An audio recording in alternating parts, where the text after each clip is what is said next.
Seja bem-vindo a mais uma aula.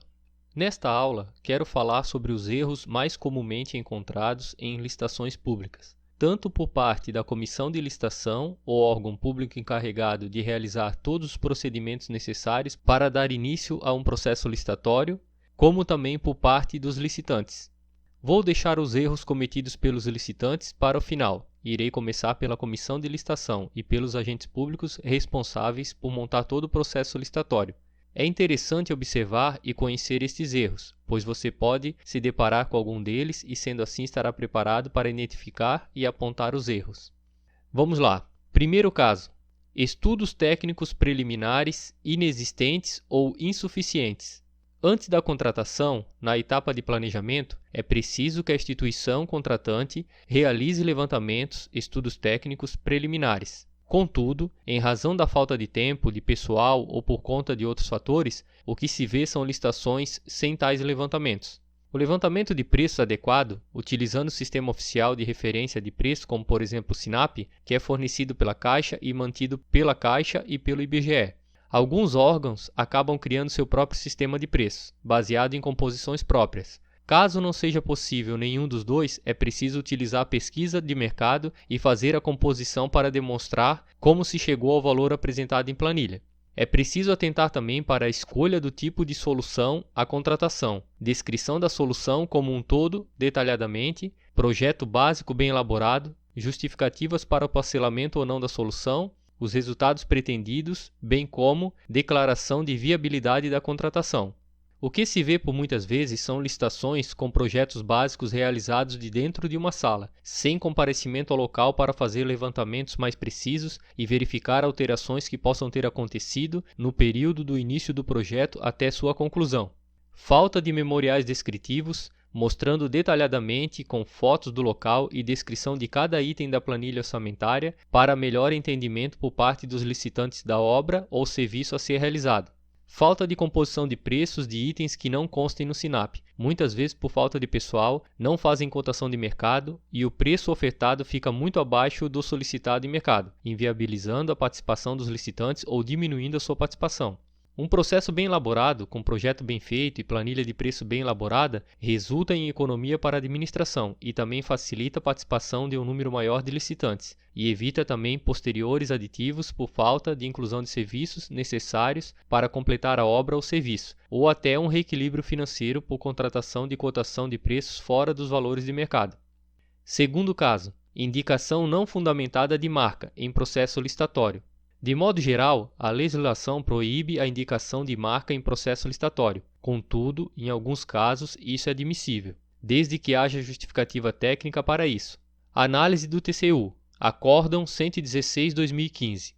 Na legislação de regência, a regra é a vedação à indicação de marca. Artigos 15, parágrafo 7º, inciso 1º e 25, inciso 1º da Lei 8666 de 93. Excepcionada apenas os casos em que for tecnicamente justificável. Artigo 7º, parágrafo 5º da Lei 8666 de 93. A vedação à indicação de marca. Artigos 15, parágrafo 7º, inciso 1º e 25, inciso 1º da Lei 8666 de 93. Não vamos confundir com a menção à marca de referência, que deriva da necessidade de caracterizar, descrever, de forma adequada, sucinta e clara, o objeto da licitação. Artigos 14, 38 caput e 40, inciso 1º da mesma lei. A diferença básica entre os dois institutos é que o primeiro, excepcionado pelo artigo 7º, parágrafo 5º, admite a realização de licitação de objetos sem similaridade nos casos em que for tecnicamente justificável, ao passo que o segundo é empregado meramente como forma de melhor identificar o objeto da licitação, impondo-se a aceitação de objeto similar à marca de referência mencionada. Acórdão 2829/2015 plenário.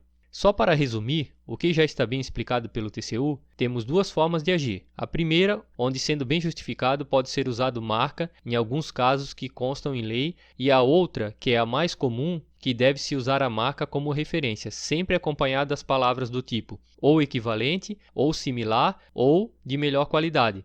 Ou seja, pode-se indicar a marca como referência de qualidade, mas deixar claro que o produto fornecido seja ou similar àquela marca, ou equivalente, ou de melhor qualidade. Terceiro caso: não realização de diligências, desclassificação de proposta de licitante quando, por meio de diligências, seria possível suprir as dúvidas. Artigo 43, parágrafo 3º. É facultada à comissão ou autoridade superior, em qualquer fase da licitação, a promoção de diligência destinada a esclarecer ou a complementar a instrução do processo, vedada a inclusão posterior de documento ou informação que deveria constar originariamente da proposta. Análise do TCU. TCU 1217/2015, plenário. O cerne da matéria em discussão diz respeito à inabilitação da representante em face de eventual inadequação dos atestados de qualificação técnica por ela apresentados. Os atestados apresentados pela empresa A foram inicialmente aceitos por Furnas, posição alterada após a interposição de recurso pela empresa S, que acabou sagrando-se vencedora da licitação. Ao apreciar os argumentos aduzidos pela empresa S, o pregoeiro acatou o entendimento de que a maioria dos atestados da empresa A não permitia inferir se tratar de ajustes já encerrados. Assim, o único atestado aceito foi o firmado com a Prefeitura do Rio de Janeiro, que não contemplava o número mínimo de postos de trabalho. Nas suas contrarrazões recursais, a empresa A prestou informações adicionais capazes de demonstrar a adequação dos atestados anteriormente rejeitados, mas tais elementos sequer foram analisados por Furnas, sob a escusa de haver impedimento legal nesse sentido, consubstanciado no artigo 43, parágrafo 3º da Lei 8666 de 93, que prevê a impossibilidade de juntada posterior do documento que deveria constar originariamente da proposta.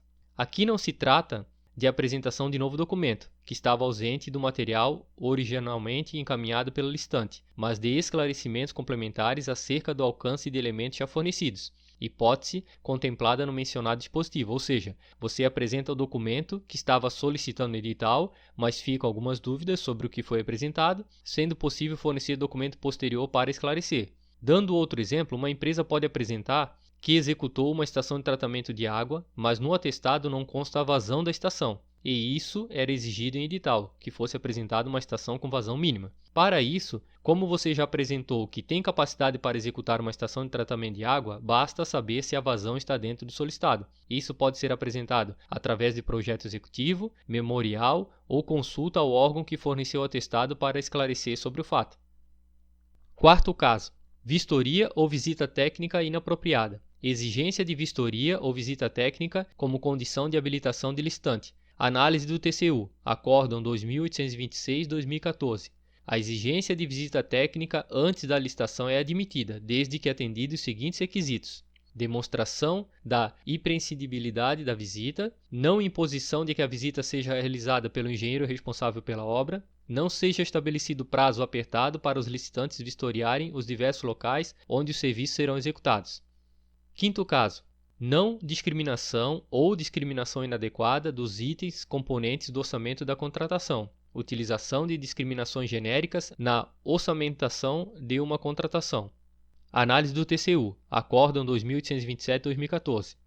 Não posso deixar de registrar que o agrupamento de variadas classes de profissionais em um mesmo item de orçamento ou a adoção de parcela genérica como a denominada quantia fixa não se apoiam em preceitos da boa engenharia de custos. Deve ser reconhecido que existem especificidades na mão de obra contratada que dificultam o levantamento dos custos individuais de todos os itens, mormente ante a inexistência de paradigmas para comparação. Nada obstante, tais casos poderiam ter sido resolvidos pontualmente com a adoção de valores de atividade similar em itens específicos, com a devida justificação. A consolidação de numerosos itens em um só grupo leva a uma simplificação que muitas vezes depõe contra a competitividade, a economicidade e transparência do certame. O orçamento detalhado em planilhas que expressem a composição dos custos unitários possui importância capital para a escolha da proposta mais vantajosa.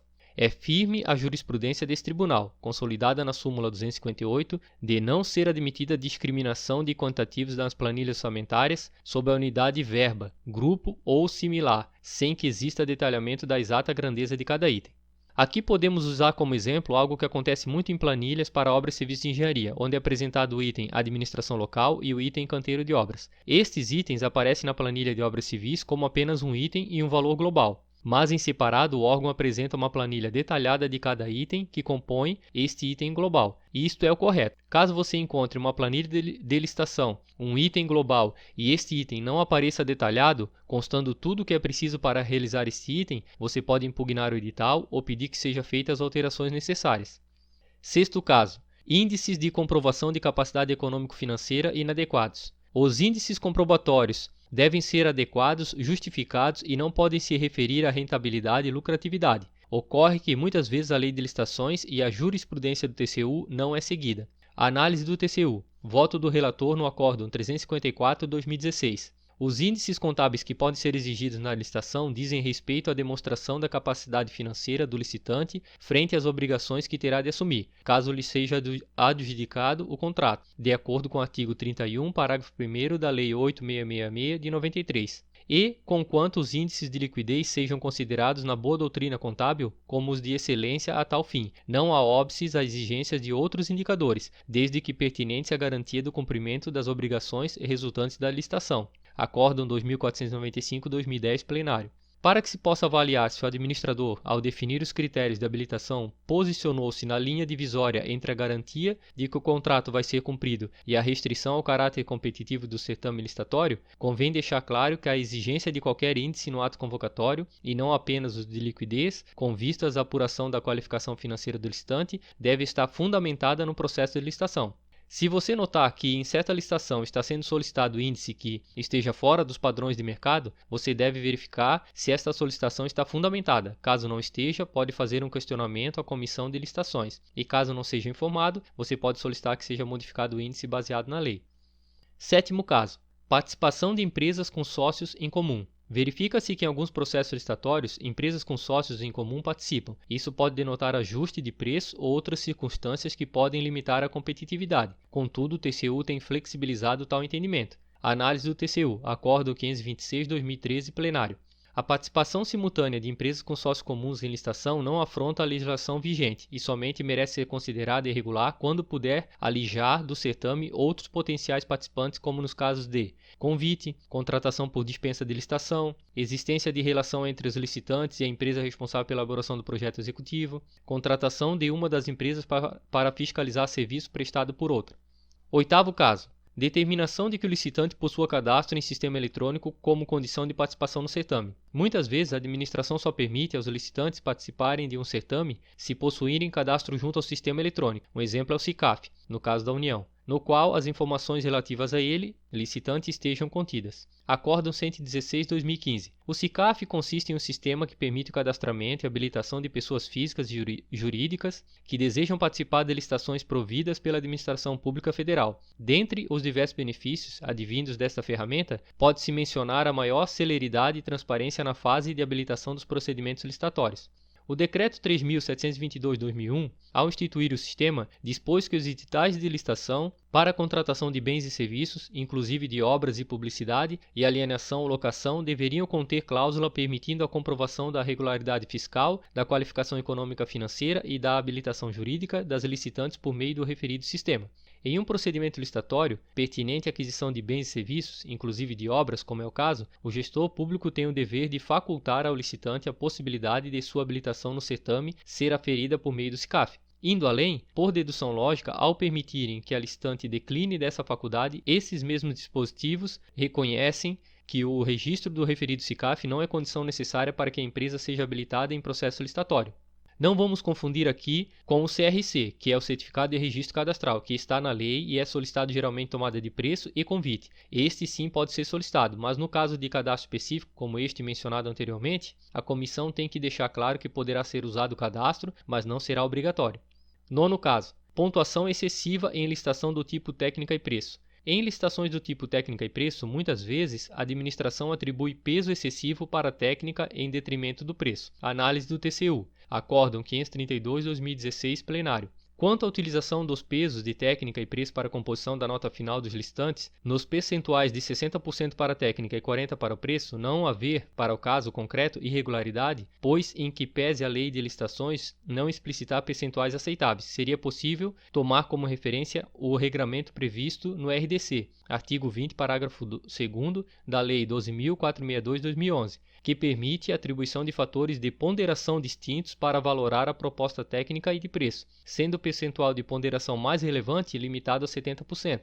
Aqui neste caso específico, caso você note que seja inserido no edital exigência para a técnica muito acima do normal, você pode também, igualmente aos índices, solicitar que seja apresentado fundamento técnico para tal exigência. Caso contrário, pode solicitar alteração com a sua fundamentação técnica e jurídica.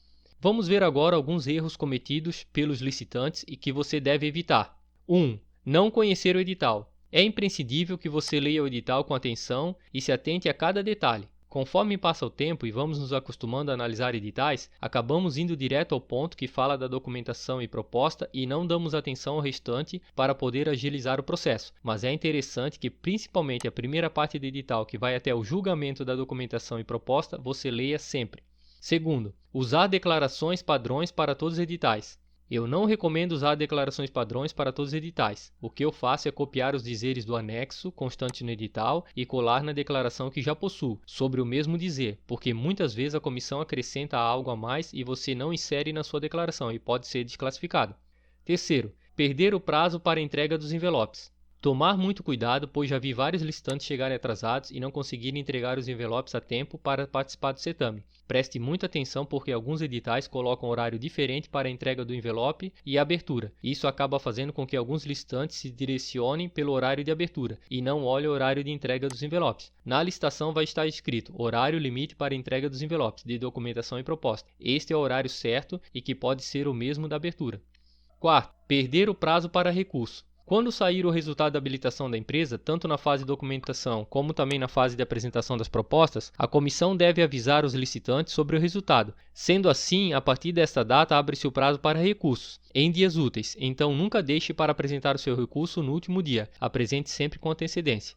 Quinto, não fazer cotação dos preços para participar da licitação e verificar que o preço ficou muito abaixo do mercado, depois de já ter sido abertos os envelopes de documentação. Lembrando que após a habilitação da documentação não cabe desistência para apresentar a proposta de preço.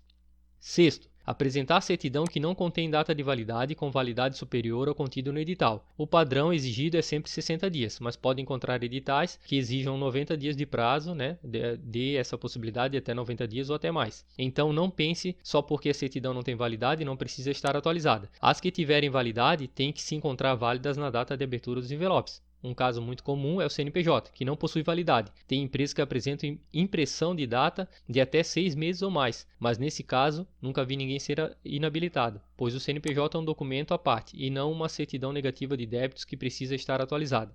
Sétimo, apresentar certidão simplificada da junta comercial quando for solicitada, que contém informações não atualizadas e que não estejam de acordo com as informações contidas no contrato social e também na certidão do CREA, podendo invalidar a certidão do CREA. Oitavo, apresentar documentos ou declarações assinadas por sócio ou procurador que não tenha autoridade de administrador e que não tenha poderes para assinar individualmente pela empresa. Nono, apresentar atestado de capacidade técnica onde a CAT apresentada se referir a engenheiro ou técnico que não tenha vínculo com a empresa.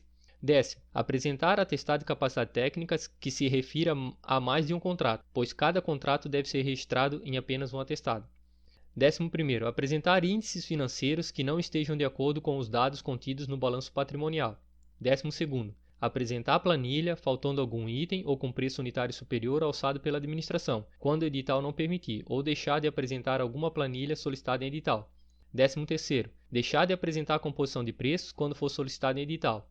14º, não realizar visita técnica e esquecer de emitir declaração que visitou o local e que tomou conhecimento de todos os itens inerentes à obra ou serviço. 15º, apresentar a planilha de preço com algum preço manifestamente inexequível, sem a devida comprovação através de composição de preço que mostre a viabilidade, através de cotação de mercado, tanto para mão de obra e materiais. Então aqui foram alguns erros cometidos pelo órgão e pela comissão de licitações e alguns cometidos pelos licitantes, que servem de base para você evitar e também no caso de o erro vir da comissão ou órgão, você está preparado para identificar o erro rapidamente. Lembre-se sempre de ler com atenção o edital, fazer anotações e também elaborar um checklist de tudo que deve conter dentro dos envelopes de documentação de habilitação e de proposta de preço. Muito obrigado e até a próxima aula.